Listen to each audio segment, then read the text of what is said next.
Hello, everybody. Welcome back to the Glory Glory Man United podcast. I'm your host, as always, Kyle Quinn, and it's been another shambolic performance by United at the weekend. Um, so much to say, I don't even know where to start. So much to analyse. Um, I guess I'll start with the second goal actually, which was 30 passes by Brighton. And I watched it back a few times. The pressing from United is so half-hearted. So easy for Brighton to patiently pass their way through our team unchallenged. Nobody even makes a tackle. And then Pascal Gross again just tucks it away against United. That about sums up our performance. But I felt that the manager um, made several strange decisions with his selections and substitutions. First of all, subbing off Hoyland, who I thought was one of the few bright sparks, and bringing on Martial. That was met with boos from the home crowd, including myself. I was there. Um, Aaron Wan-Bissaka normally does well against Matoma. He didn't start the game. He came on after 85 minutes and picked up an injury. He's now out for 2 months as well. Um, don't know where the diamond formation came from. Ten Hag has never utilised that since since he came to Old Trafford. Um, and that was simply because he didn't want to play Palestri. On the right of the front three and decided to switch to a four-man midfield and brought in McTominay, who we all know that he wanted to get rid of in the summer. Um, it was very, very cautious, but it's a pattern we've seen from previous United managers. When the pressure gets going, and that leads to caution. And I have to come to also uh, Ten Hag's post-match analysis again, which is just more drivel. Um, He said the new system worked. Absolutely. The first 20 minutes was very good. We have to stick to the plan because it worked well. We had quite a few chances. Hold on.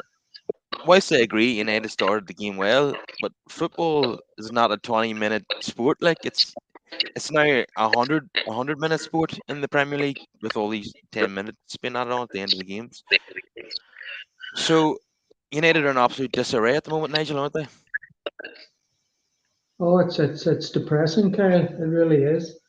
When you consider that Ten Hag's at United longer than Azerbi is at Brighton, and look at the superb coaching job he's done already at that club. The recruitment policy is much better than ours. He made 6 changes in Brighton manager to go to Old Trafford. A lot of his best players on the bench shows he wasn't worried. Why would he be worried? He's a team set up to work hard for, as you say, 100 minutes. Our team, there's something not right there. I suggest, be it on or off the pitch, it's all going wrong, and it needs to be addressed pretty quickly. And the honeymoon period for Ten Hag appears to have gone. I mean, you were at the match, Kyle. You were there and saw the reaction. And even at the end of the match, when the booing starts, that's not a good sign. We're only 5 games into the season. We still only have Rashford's goal at Arsenal, 1 goal from the front men. We've got a goal difference of -4. Manchester City have won all 5 games. They've got a goal difference of +11. So there's 15 goals between us and Manchester City, and 9 points after only 5 games. The warning signs are there. There are players out there, whether they're affected by all that's going on off the pitch, they're not pressing. The guy Dallo, I've said before in podcasts, he does not get close enough to people wide and he backs off. He actually runs back towards his own goal line instead of going doing the obvious thing and cutting it out. But your earlier point about Wan-Bissaka didn't start the game because the old adage at Old Trafford, he was ill apparently. So he was ill, and that's why he only came on after 85 minutes, got injured anyway, and as you say, is out for 2 months. So really, really so depressing that playing in front of a full house, our team can't be started well enough. Once the first Brighton goal went in, the heads went down, very little communication. The middle of the field is awful, absolutely awful. Players that played well last season haven't started this season well, don't look to have the legs for more than 60 minutes. I mean, Casemiro was substituted early, and look what the young sub did when he came on. Forget about the goal. It was his pressing, his tackling, his determination to make his career. His first goal for the club, he was elated, and why wouldn't he be? But there's not too many people around him that are trying as hard as he did in the 20 minutes that he had. Yeah, I felt that the only players really who came out of this looking good was obviously Hannibal. I would say Regulon as well had a pretty decent debut, especially in the first half. Um, some lovely attacking play, some lovely touches, and he made a crucial intervention to prevent a goal at the other end as well. So it wasn't a bad debut from his point of view. Um, but yeah, other than that, it was very, very poor. From all individuals. Was there was there a third person who had a decent game, or am I totally making that up? Um, it's totally going out of my head now. Hoyland, of course, yes. I knew there was Yeah, somebody. yeah. The only time that Rashford actually crossed the Hoyland, well, he might have done it twice actually, but one was nearly a goal. Hoyland slid in and didn't quite make contact with the ball, and then the second time, Hoyland scored, although it was ruled out because Rashford had taken the ball out of play, which I knew that was coming. I didn't even celebrate the goal. I could see it myself that it was out of play. But too often Rashford was too selfish. You know, looking the glory himself. I think he had 9 shots. Um, there was one in particular where he had a left-footed shot into the side netting, and he should have scored it to Hoyland. Um, so not only was it a very like Rashford was obviously probably our biggest danger on the day, but he was just very very selfish. And when we didn't have the ball, once again, he's just doing absolutely nothing. It's so easy for the opposition to play the ball out from the back when they've got Rashford, who's meant to be pressing them. You know, it's just an absolute joke now, to be honest. Um, he just pulls out of tackles, and he doesn't press anyone. He's just sometimes he's at just he stands still or he's at walking pace when the other team has the ball. I just don't like that attitude at all. What do you make of it, Nigel? Yes, his confidence is. I mean, he had a fabulous season last season. He's got his big contract now. He was played out of position as he sees it. Didn't really try too hard. Got his goal against Arsenal. I think the stat said it was the most shots he had in the United game. Was it 9 or 10, as you say? But there was a couple of times when he could have. I was watching the movement by Hoyland, which was very, very good, but he didn't get the pass he was hoping for because the old failure of Rashford is that when he's on the left, he will not cross early with his left foot. He was cutting back in again and getting blocked and shooting from ridiculous angles. It's so disappointing. The guy's been in the first team for 7 years that he still hasn't learned that if somebody's moving quickly at the other side of the box, deliver and have a chance for a shot.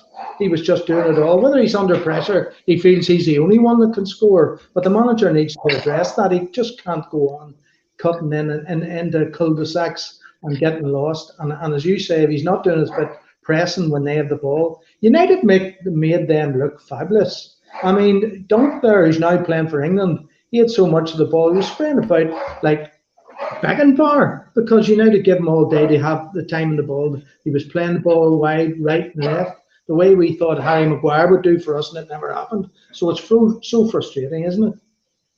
Yeah, in my opinion, there's not one of those Brighton players who started the game would actually get in United's 11.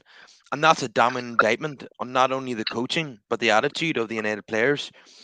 And, some fans might not like this, but, starting to have wee doubts about Ten Hag, for the reasons I outlined earlier, some bizarre decisions, and now trying to justify his decisions in press conferences and claiming that we played well when we didn't. But I've got to say, and Deserby has been getting a lot of praise in the last 12 months. But if he came to Old Trafford, he'd probably struggle as well. Because Brighton's the best run club in the country, um, best scouting department, and they've got the directors there who are the best in class. Their main objective is success in the football field. United are the absolute antithesis of Brighton as a football club. The scouting is shocking. They've got accountants running the football club.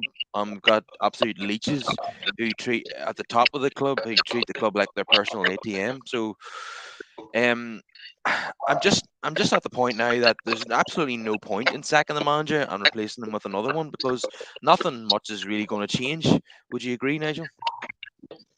Yeah, well, he had a great first season, and one of the reasons we liked him was his press conference, in that he told the truth. And if United weren't playing well, he admitted it and said he'd work on a few things. He's now had a season; he's into a second season, and they aren't following his instructions. I don't know what's gone wrong off the pitch or whether he's lost the dressing room to a certain extent, but it doesn't look good to me. Players, you've already addressed Rashford, doing their own things, don't look part of an 11 that knows where it's going with its ambition. Now, we'll have a few players out for various reasons. Our injury list is growing, but still, a club as big as ours should be playing with a bit more forcefulness going forward. And shots on target is disastrous over the 5 games. We're just not going to score goals if we don't shoot, Kyle.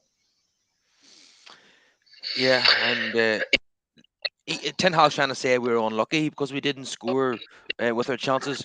But finishing is a skill in itself. It's a very important skill in football. So you're not unlucky. You just weren't good enough to put the chances away. So I'm just not buying his analysis. And then trying to claim they played well for 20 minutes and somehow that's something to shout about. Um, yeah, it's very very concerning. Casemiro looks a shadow of the player that he was last season, as does Martinez. He was absolutely shocking for the Pascal Gross goal. Um, yeah, and Casemiro, how many times now this season we've seen him diving into challenges and he doesn't get near anybody, he doesn't get near the ball or the player, he's miles off it. Um, yeah, he's struggling badly. Like so many of them. Yeah, McTominay, he seemed to run out of gas in the end. Um, the manager, like I said, doesn't even value him that much. So to bring him in was just kind of um because he didn't want to play Palestri.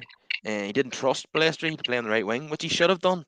And once again, Palestri and Garnacho get 5 minutes at the end of the game. He makes a triple substitution in the 85th minute once again. What is the point? What's the point? You have to do that much earlier. When we went 2-0 down, it's probably when he should have done it. Um, yeah, it's substitutions leave a lot to be desired, don't they, Nigel? Oh, it's becoming a regular complaint from all the fans that I know. They're just getting tired of that. You have the opportunity to change the game, half an hour to go, make the substitutes then. But look at the analysis of the games from the stats. They had 57% against 43%, and we were playing at home. Something like over 600 passes compared to 400 passes, and we're the home team. They were knocking it about, embarrassing us all over the pitch, and we weren't closing them down and making it easy for them. They got stronger and stronger and more confident, and our heads went down. I'm very disturbed about people not fighting for the shirt and trying harder out there, because they're getting very well paid and they're just not putting the workload. Is that because something's gone wrong at training, the pressing of last year? I mean, any press conferences last year, Ten Hag was emphasis, everybody's got the press. This is an 11-man team, but they're not pressing for him this season. There's something seriously wrong. Yeah, it's every decent season seems to be backed up by a turbulent season. And it seems to be going that way again. 3 defeats in the first 5 matches, I believe, is the first time that's happened to United in the Premier League era. So there's yet another shocking statistic. Um, but who knows what's going on behind the scenes? I say we're not privy to everything. Um, are there players in the dressing room who back Sancho over Ten Hag? Um, yeah, the Anthony thing is another disturbance. We thought the Greenwood issue had been resolved, and then it's just two more on the horizon in the same week. It can't be easy to manage. But the question is, the culture is set by the owners. It's set by the people at the top, and it's the same for the last 10 years. No matter who the manager's been, we've seen the same things over and over again. Is it because the players are incentivized by how many Instagram followers they have, How many shirts can they sell? Um, how many sponsors can they endorse? Football now seems to be secondary at United, and it's not an accident. It's deliberate. Um, United is now a brand rather than a football club, much like the New York Yankees. Now they're a massive sporting institution as well, but they've won nothing. They've won like one World Series since the year 2000, and United are becoming that as well. They're a big name, but they're not. They don't do anything on the pitch. But because they have such a global fan base, they'll still continue to sell shirts, and that's what the Glazers care about them. So I don't think anything fundamental is going to change until we get new owners. How do you see it, Nigel?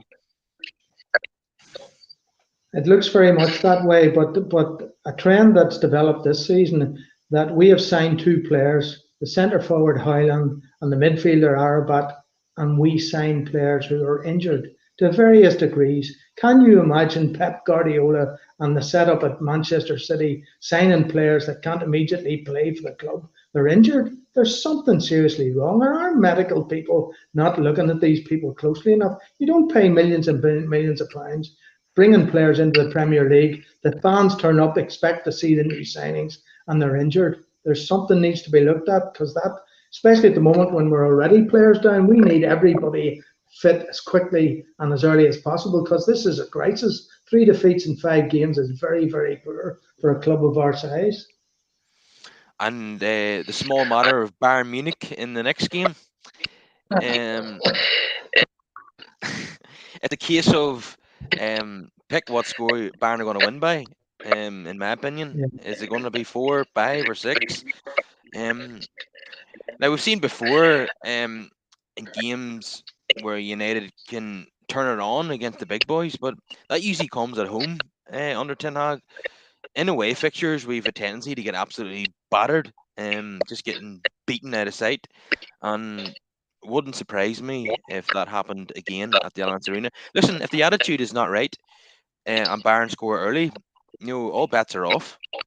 I just don't see any way how if United got anything out of that game, I'd be surprised and delighted. But I'm sure Harry Kane is absolutely rubbing his hands together. He's had a brilliant start to his career at Bayern Munich. They're joint top of the table, and they'll really fancy it on Wednesday night.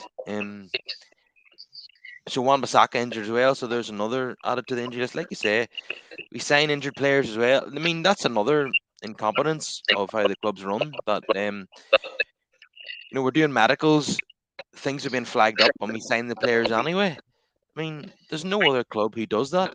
Um, United do it on a regular basis. Varane, Amrabat, Hoyland. Yeah, and there's many more. We just keep Mason Mount, of course, as well. Like he had several injuries last season, and then he got another one 2 games in for United. It's just an absolute joke. It can't just be bad luck that so many players get injured. Either there's two things at play: they're injury prone, or the training is too intense for them and they can't handle it, and they get muscle tears. Yeah, it's really depressing, and it looks like another season that could really spiral out of control. Could you imagine if United at the moment went to the Etihad or Anfield? It would just be exactly the same as last season, wouldn't it? It would be an embarrassment. But with regard to the Champions League, I think when we saw the group, we probably knew that Bayern away was going to be the one match we were certainly going to lose unless we were absolutely outstanding. So we just have to put 11 bodies on the pitch. There's no clear evidence of any part of the pitch playing particularly well. It's hitting and hoping. And you see the way Ericsson's trying to find Rashford because he thinks Rashford's the only way they're going to score a goal. But when they took the centre forward off, and his post-match interview, the manager says he's not fit enough yet. Well, listen, with all the injuries we have, he has to be fit enough, whatever the result on Wednesday night, to start the game and finish the game. We don't want any saying, I'm keeping him for weeks. It's a crisis. We need a good result. Even if we don't win, we want the players to show the fans that they're not going to lie down, that they're going to put up a fight for the shirt. Very, very important to get back into this somehow. Yeah, You look at Hoyland chasing down the goalkeeper, and then Rashford just standing there watching. I mean, the contrast was massive. It, and you see, is there like Casemiro and Martinez looking poor now, as as people are saying in the comments here on what I alluded to earlier? Is it a case of even the good players after a season just conform to the culture at United? They just they lose their powers, or else they is there an could is it possible that Casemiro has realized that this team is never going to be successful and just jacked it in? Or is it just a fitness issue? Is it an age issue? I suppose we don't really know. We're just guessing. But either way, Martinez and Casemiro, if they're not playing well, then we know United are not going to play well because they were key to last season's mini success. Um, yeah. Yeah, but what about the decision to send Lisa over to the international squad when he come off the pitch?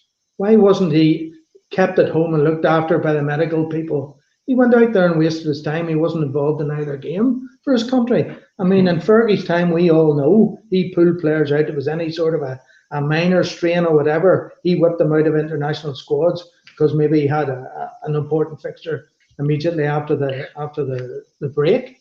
So that's another thing needs to be looked at. It needs to be tightened up.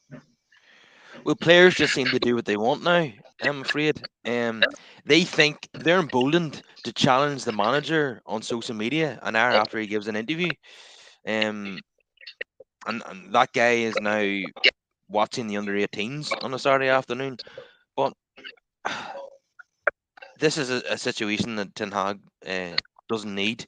Um, it's another distraction. And like I said, are there players in there who favour Sancho over Ten Hag? Is that a possibility?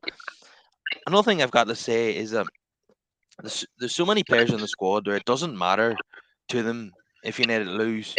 They're going to be paid no matter what. They're paying. They're United have the highest wage bill in world football.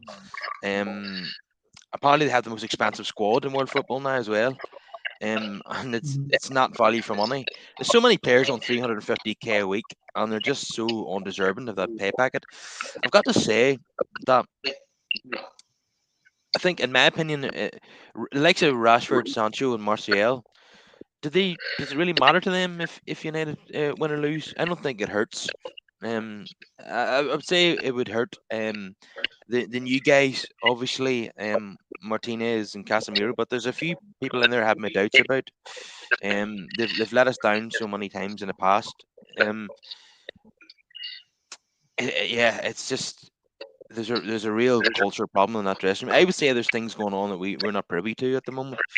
It doesn't look good for Ten Hag. If we get the Christmas and we're mid table and we've had a few batterings by our rivals again, then you got to say he'll be hanging on by a thread, won't he? Well, you were at the game. I would say it wasn't just the fact that Howland was withdrawn, it's who he was replaced by. The crowd have seen enough of Martial, and Ten Hag made that situation worse when, in his post match interview, he said that last season Martial was crucial to the results and the team always played well when he was involved. But you and I watched many games together, Kyle, and you know that was not the case. His body language tells you he's getting his money easy and he runs about to a certain extent. He won't close down the keeper. He doesn't get in the box. He hides out in the left. He just doesn't want to know. And yet our manager is praising the guy for being an asset to the team. We have watched him for 8 years. He's been a waste of space. I'm sure most of the people listening to this podcast would agree with that assertion.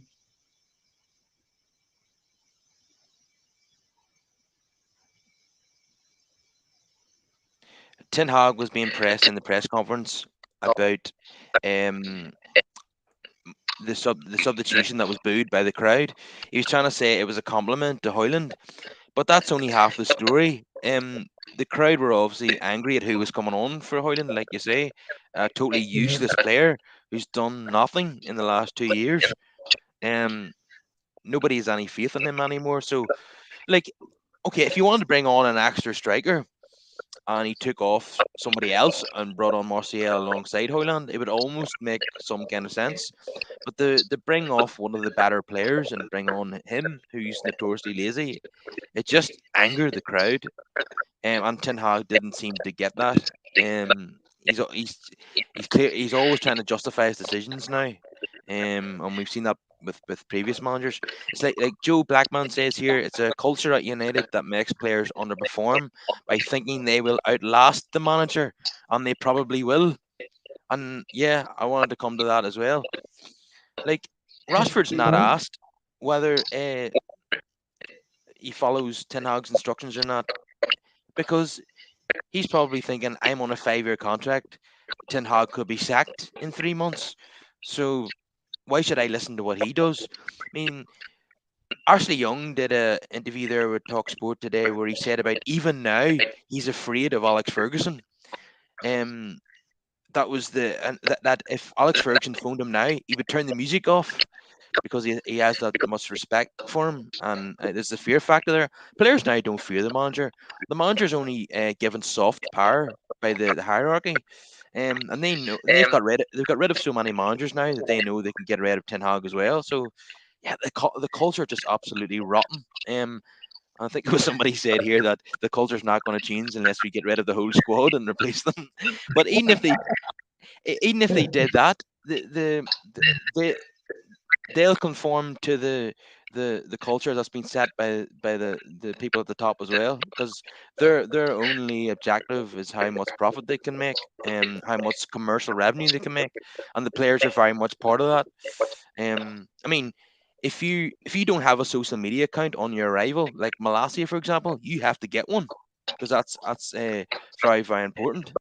From the club's point of view, it's not about results, it's not about winning trophies, it's about maximizing, monetizing the brand, and the players are very much part of that. It's just so wrong. I mean, look at Manchester City and Liverpool. It's their main objective is success in the football field, and they have the best in class running the show. I mean, look, Manchester City's chief executive and director of football, they were former players who worked as directors at Barcelona. So with Guardiola. So whereas United have yet another accountant making decisions at the top of the club. I Yeah, mean, yeah. it's just a farce. And he's just a puppet who does what the Glazers tell him to do. So yeah, we can criticize Ten Hag. He does deserve criticism, but I feel that nothing fundamentally is going to change until something happens at the top of the club. Now, No, it can't do. if Look at if the amount spent, £1.19 billion since Ferguson left the club in May 2013. And where has that money gone and how has it been wasted on inferior players? Players at the end of their career come to United for the money. That's the way it seems to me.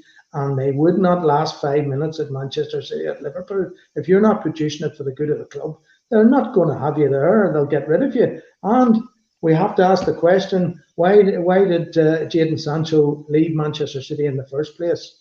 I think that Pep saw some deficiencies there very early and was happy to let him go. He only wants players to play for him the way he's running the club and the way he wants the team to play.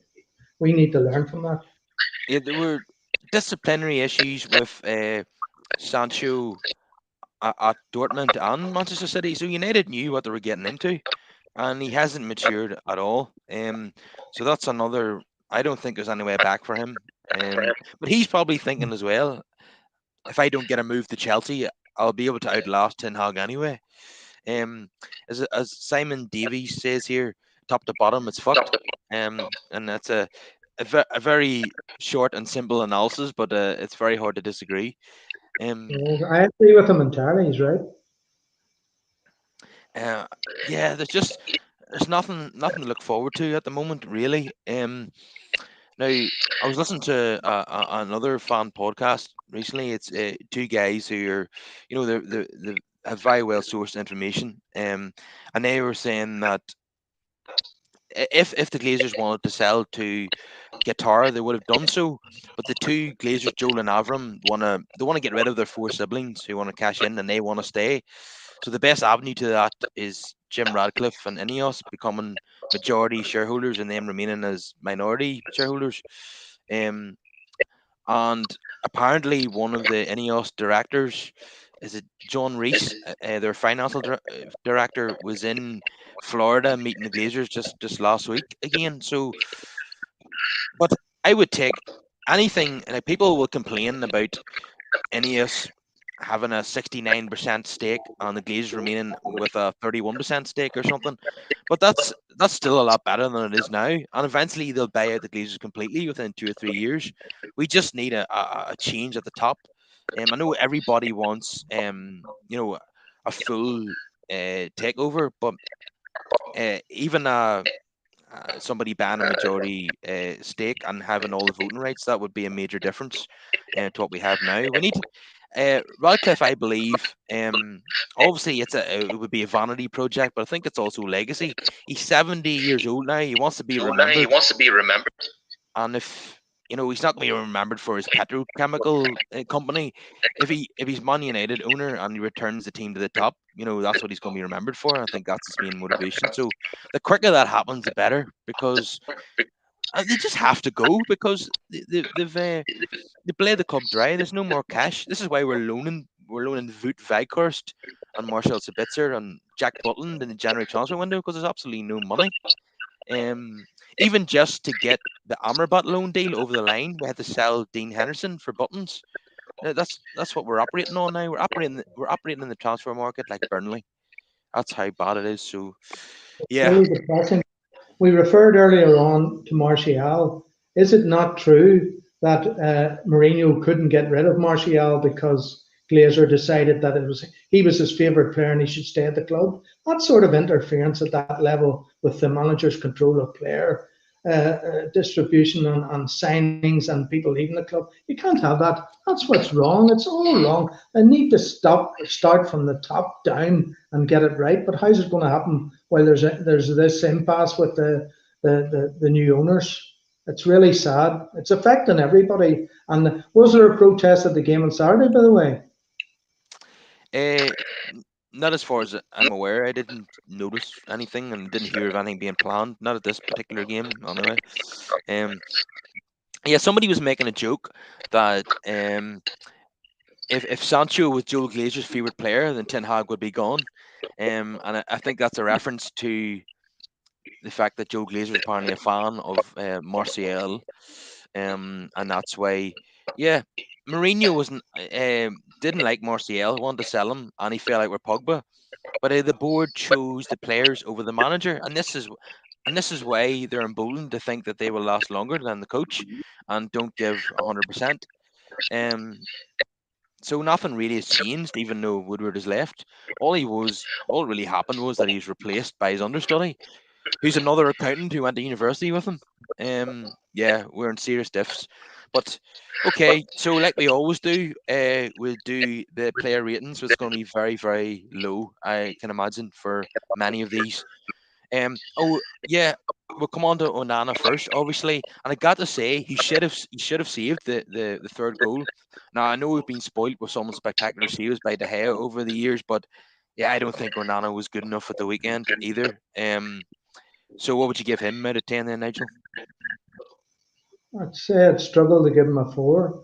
I think he pushed the third one in. He actually got Mm, close enough. He should have had a strong enough hand to push that wide. I agree with you. He was very weak there on the left hand side. yeah, it wasn't good enough at all. Diogo Dallo, No, two. He's brutal. Absolutely awful. Lindelof, Two, Martinez, four, maybe. Regulon, Well, he the first 20 minutes and most of the game he was great. I'd give him a seven for his full appearance, making his debut. He did well, yeah. Casemiro. Oh, three. Awful. The legs have gone. Desperate. Substituted for poor performance. Just going to come on my tummy now. I just which reminds me that for the Donny Wilbeck goal, McTominay had totally lost him. I watched that back a few times. He should have been picking him up. He didn't. He stood still. He stopped and watched Wilbeck tuck it away. And then I remember for the second goal, the 30 pass move, McTominay was absolutely cleaned in the Brighton half. The build up to that goal, he was shocking. Um, it was a start completely out of the blue. Um, what would you give him? That too, he was awful. I mean, that was his first appearance in the fifth game of the season. And did he look as if he was fighting to get back and become a regular and to stay at the club? Absolutely not. He was rubbish. Christian Eriksen. I'd give him a four for his control, but he can't last longer than 50 minutes now because the legs are gone. And he doesn't really mark anybody and he stands off them because he doesn't seem to have the fitness or the legs to get close. But a player I like technically, he did a lovely swivel at one stage, and that was his highlight of the game. But the game, as you say, is 100 minutes, and you're carrying people that can only play 50. Yeah, there was a lovely move at the beginning of the game by United. Eriksen was involved in that, and that's where Rashford played it across the 6 yard box, and Hoyland tried to slide in. Now, if that had hit the back of the net, it would have been a brilliant team goal. Um, yes, but Eriksen, as good as he is on the ball, um, he's a bit of a luxury player. It's a bit like Mesut Ozil in a way. You're going to get brilliance when he's in possession, but when he's not in possession, he's very ineffective and really lacks that energy that's required at this level. So Bruno Fernandes. For a captain, he didn't do very much in that game. Got his usual booking. Kyle, he must be very close to a suspension. Is it five bookings? I think he's possibly three already in 5 games, has he? He's not producing it. Whether it's all the changes in midfield and the formation's not working, the midfield is a disaster at the moment. I can't wait for Kobe Manu to get back in and see if he can adapt to the Premier League and play well. Yeah, it's easy to forget about Manu. Yeah, he could be a really big asset when he comes back in because he had a superb pre-season until he got injured. He was very much in the manager's plans because in the Real Madrid game in pre-season, Ten Hag started 10 first teamers on Kobe Menu, so it tells you what his thinking was. Um, so Marcus Rashford. I give him a five.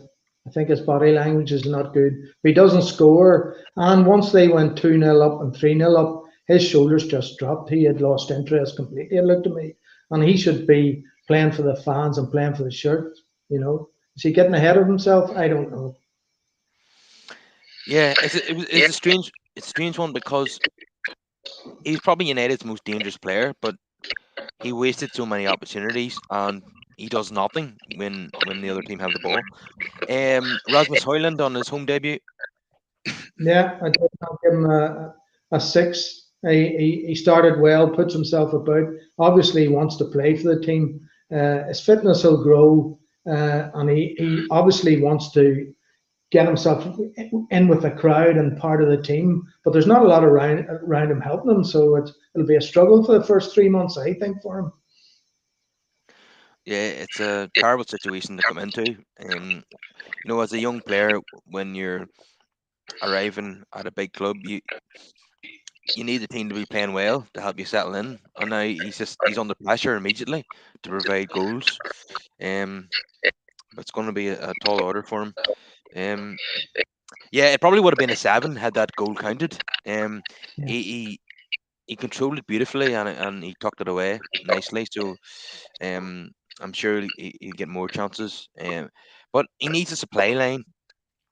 This is why I wanted Palestri to start because I know Rashford all he wants to cut in and shoot most of the time, whereas Palestri will pick him out. He's a traditional winger.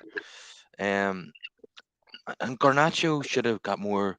Like I know that the first 2 games of the season he started and he didn't have much of an impact, but you can't be bringing him on with 5 minutes to go. I mean, there's no point in that. You need to give him more time. Um, Yeah. yeah. So looking at the substitutions, then, Hannibal Mabry. Oh, I'd give him a 7 for what he is great, very well taken goal and for his effort. Now, he got a yellow card, which he deserved, but for goodness sake, he was getting close and tackling people, putting himself about. That's what we want. Commitment, Kyle. He showed up a lot of the senior professionals by his wee cameo. Yeah, he's exactly what we're missing. And we got a taste of what we're missing in that cameo appearance. So we need to see more of him now. If he starts in the Allianz Arena, great. I'm not expecting that, but at least give him 30 minutes in that game and start him against Burnley or Crystal Palace. He needs to, especially when our midfielder not doing it. Um, Yeah, when y- if you bring in his energy and tenacity and goal threat, then that would be an increase in quality in midfield for sure. Well, that's a brilliant goal, by the way. It's just a pity it came in an embarrassing defeat. If he scores that in a win, we'll be talking about that for years. it was brilliant. Yeah, absolutely brilliant. I think Struck it he really well. wasn't closed down because I feel like none of the Brighton players really thought that he was going to score from there, but he did. No, never. Probably. Yeah. um, this will be good. Martial's impact. What would you score him there? 1 for going on the pitch. um, so Garnacho and Plessy didn't get enough time to even give him a rating. No, To be fair to them, no, you couldn't. You couldn't. and Yeah, Wan-Bissaka as well. He gets a few minutes and then gets injured. So we're now yeah. going to be playing Dallo at right back for the next 2 months. It just gets worse and worse. Like it. Looks like it. But the other thing, Kyle, is if you look at the corners, we actually had 10 corners, which is extremely good for us. And then you see the captain take a corner which hits the side netting after all the centre half. I mean, that just summed up that diabolical performance that a professional You footballer playing on his home ground. And nobody could talk to him. He's the captain. He's Bruno. Could you see Roy Keane let them away with that? Wouldn't be allowed. let's have it real. Our corners are absolutely shite. Every one of them in every game. There's no point. Absolute, Do you absolute see when we rubbish. get a corner, just give a goal kick to the opposition team. But there actually were two good corners from Ericsson in the front, and nobody there at all. And the centre half just stands and heads it out. Nobody's going up to compete with them trying to score a goal.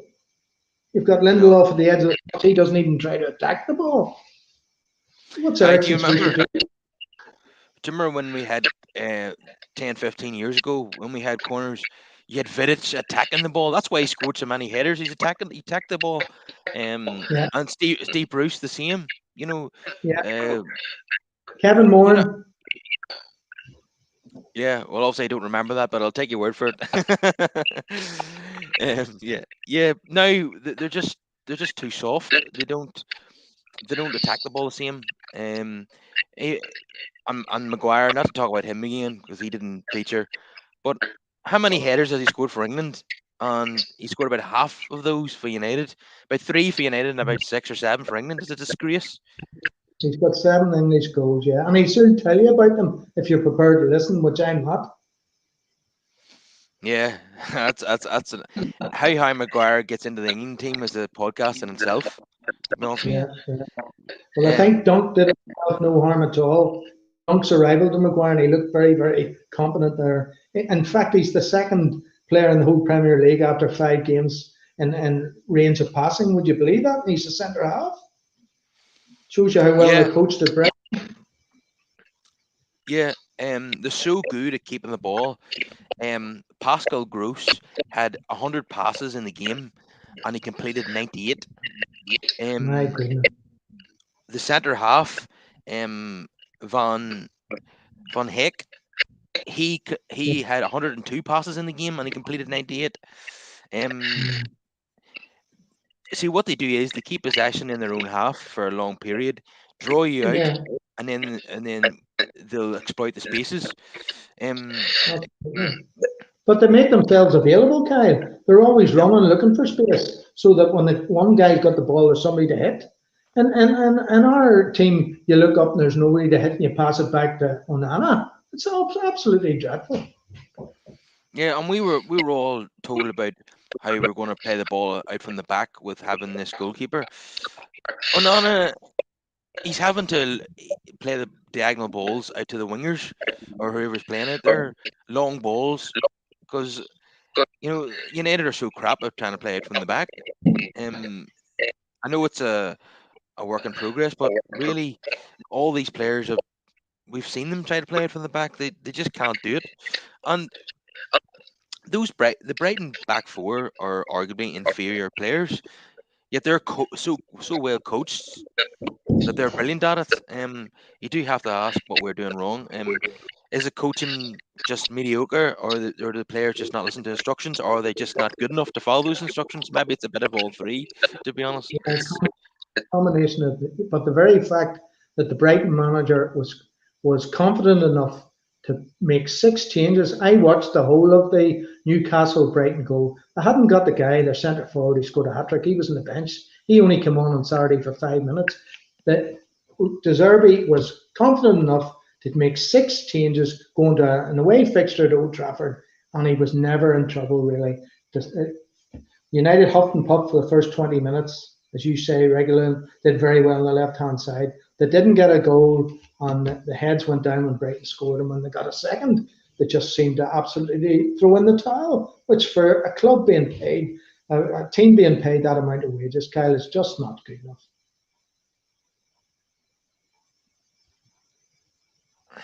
yeah, it's a disgrace. We've seen this time and time again. They just give up whenever they go 1-0 down, the heads drop, and then 2-0 down, they don't believe that they can get back into the game, and it doesn't matter to them. They can go home to their families and then get onto Twitter and apologize to the fans on social media. They do this time. In fact, they've done that so often, and it's pissed off the fans so much they've stopped doing it now. They don't say anything now after embarrassing defeats. Because nobody Yeah. wants to listen to it. They'd have to turn off the comments because they'll be getting so much abuse. Um, yeah, but they just, like you say so many times, they get their money far too easily. So it doesn't matter if we win, lose, or draw. They don't care. It doesn't matter. It doesn't hurt them losing games. They're used to losing now, so it doesn't hurt anymore. That's Um, right.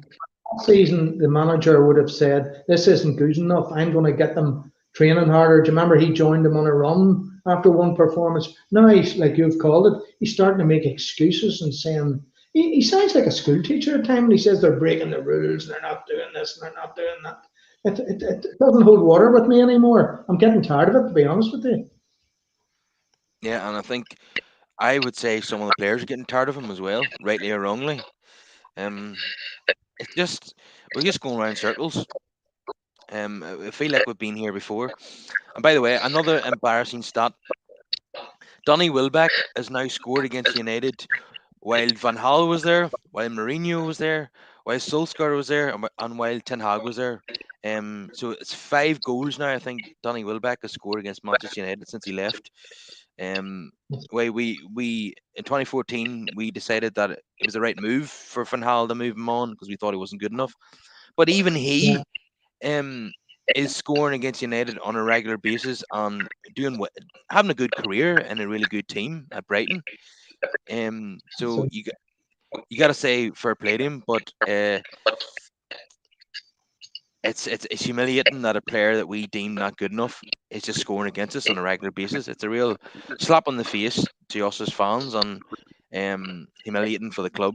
Um, but that's where we are. Like I say, I don't think one of those Brighton players, and it was almost a Brighton reserve team, like you say. I don't think one of them would start for United.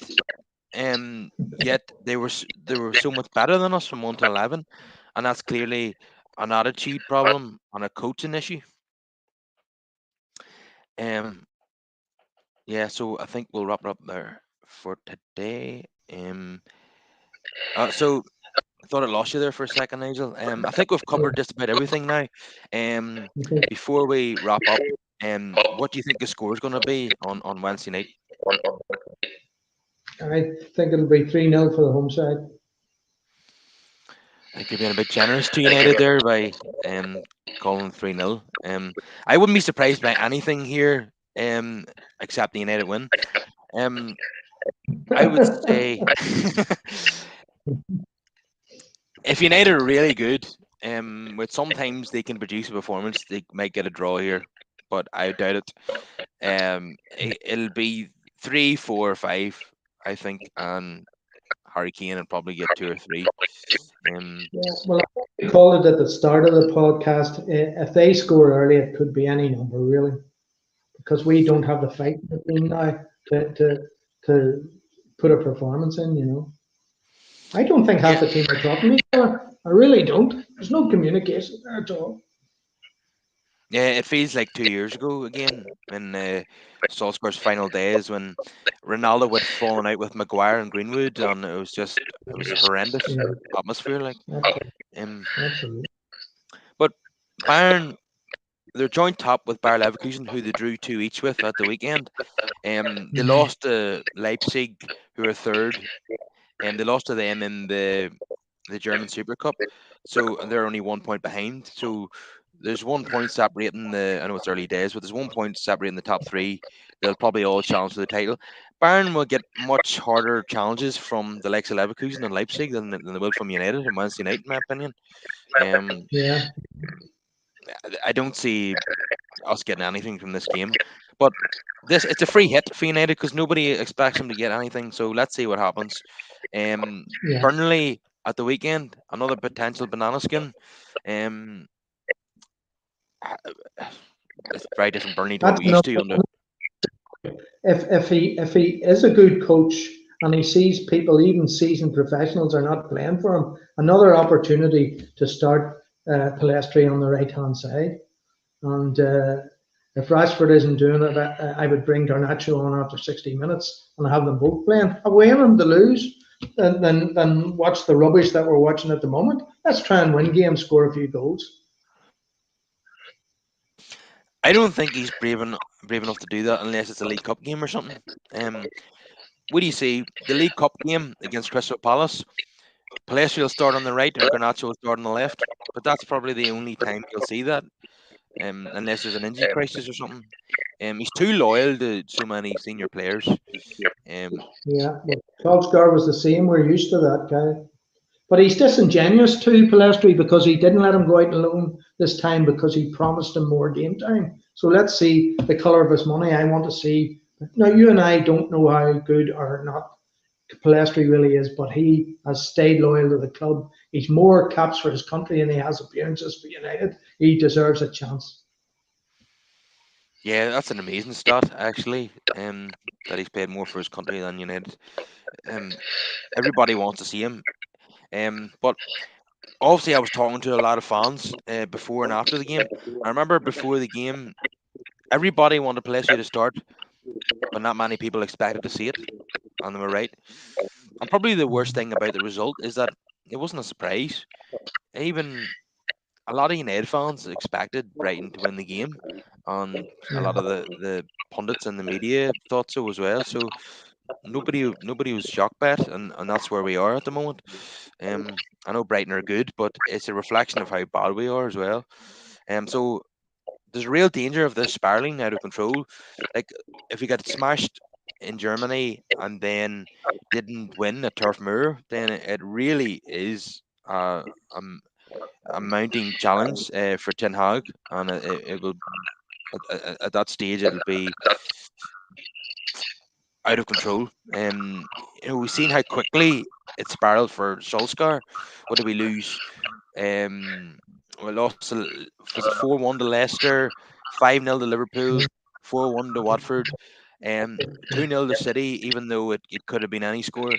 And then eventually they just had to let him go. Then, He'd hopefully it lost the doesn't. dressing room. He'd lost the dressing rooms. Ollie was obvious in those games. They just didn't care. You called it earlier. They just don't care. They're getting their money far too easily. And we're going through a period like that. And Bruno's the captain, and he's not leading the line. He's not playing by example. I mean, he's getting threes and fours every week for his performances. Yeah, yeah, Bruno is not playing well at the moment at all. Do you know what? United have actually been shambolic in all 5 games. They got away with it against Wolves because of Wolves' poor finishing and the refereeing decision not to award a penalty against Onana, and got away with it against Forest because they're a poor team and Wolves are a poor team. Um, but when they actually played three decent teams, they were easily beaten. Um, so if this United team play anyone decent, they're in big trouble. If we play mediocre teams, we'll scrape to a win if we're playing at home. So yeah, United have been absolutely abysmal in all five games actually. So we haven't actually put in a decent performance yet. So that's even more worrying, isn't it? It is. Well, what about the forward line? I mean, Rashford's got one and that's all. Are any of our front players going to get into double figures? We're looking at there's that lack of coordination. It's up to the centre forward to get us out of a big hole. But you called it. The guy's very young and inexperienced. You have to give him time. Don't expect miracles. No, definitely not. But he will endear himself to the fans with his work rate and his attitude, which is not what can be said for some of his teammates. So we'll call it a day, and hopefully we start to pick up results soon. But I don't think we will. I could see us getting thumped on Wednesday, and then Burnley. It'll be a tough game away from home against Burnley. It always is. And the way we're playing, if our attitude is not right, then we'll get turned over. If it's in company, they'll fancy this, and the crowd will get behind them. So, yeah, United need a result badly. Could you imagine if we lost four out of the first six games? I mean, that would be a sackable offence anywhere else. It would, of course. Yeah. The only thing is Burnley haven't played a lot of football. That their first game postponed. They're playing tonight, aren't they? So United will have this will be their sixth game, and Burnley have only four or whatever it is. So that they won't be really match fit. But Vieira is a very canny manager, and as you say, if Burnley go ahead, will we get an equaliser and will we get a second? The way we're playing, you wouldn't think so. In all honesty. um, yeah, I wouldn't put it this way. If you're a gambler, I wouldn't be putting United in your bet anytime soon. That is for sure. So No, we will call it a day. And hopefully when we're back on at the weekend, things are looking a bit rosier. But I wouldn't get my hopes up with that one. So if everyone could please like the video on YouTube, um, get your comments in down below and subscribe to the podcast. Whether you're joining us on YouTube, Apple, Google, or Spotify, all downloads and subscriptions are very much appreciated. So, Nigel, pleasure having you on again, and I shall see you again next time. yeah, my pleasure. Take care. Bye.